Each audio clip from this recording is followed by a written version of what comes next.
cold, windy, rainy day, I thought I'd make a video about what there is to do on the farm on a rainy day.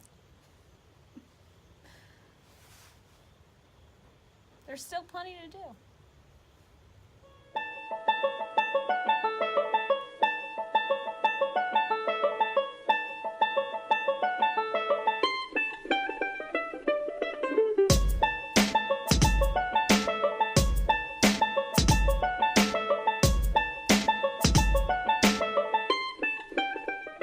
How much rain, you ask?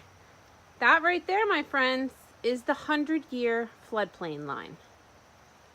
And it's rising. And we still got a week of rain ahead of us.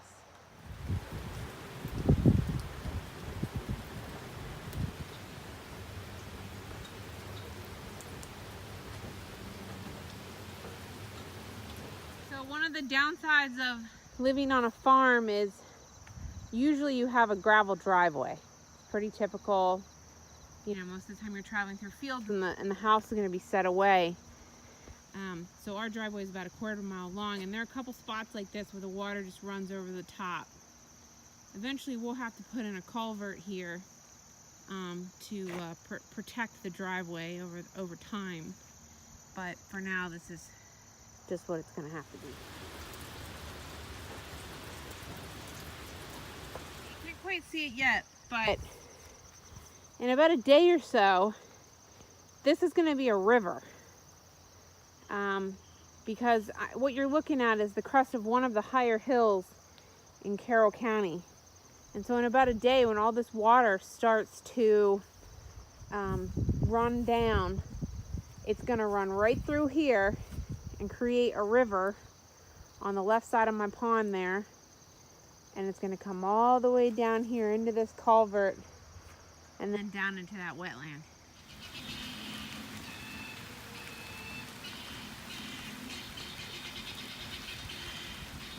Lucked out this year with the rain.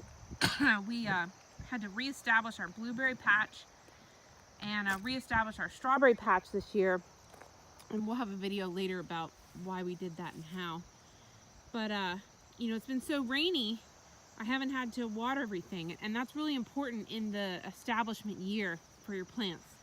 So we really lucked out this first year that we didn't have to water too much.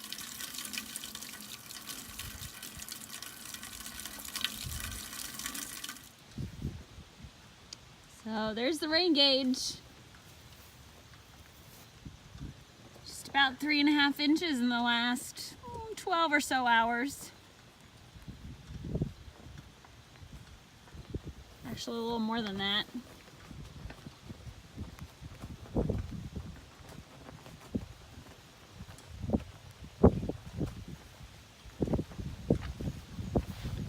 So days like this, obviously honeybees, they won't fly when it's raining. So even though they're not out, you know, collecting pollen and whatever little bits of nectar may be left over, they're still busy inside that hive. Excuse me. They're building up comb in that top box there. They're going to be making bee bread. They're going to be taking off that sugar feeder on top and turning that into honey, eventually honey stores for the winter. So they're still busy and hard at work, even on a rainy day when everybody else isn't. You can do on rainy days, that's really good, if you're not tramping around too much in your garden, is pull up weeds. This weed right here, this is, I think it's this is wild violet. This is resistant to Roundup. This is really hard to kill. But rainy days are great because you can just come in here, slow and steady pressure, and you can pull up the whole shebang in one go.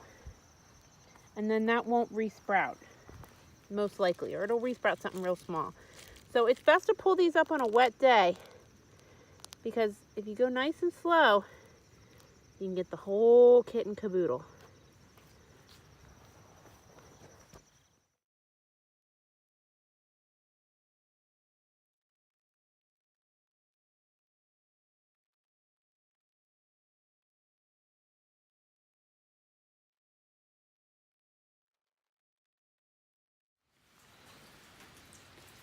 So we're in the shed where Dan's been working on something. I'll show you here about what's going on.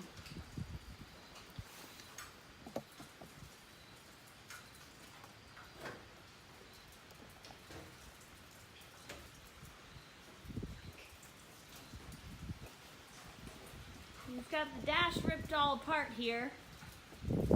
He's working on replacing these gauges. So this is an old tractor and all the gauges have gone bad, so we ordered some new parts and been replacing them.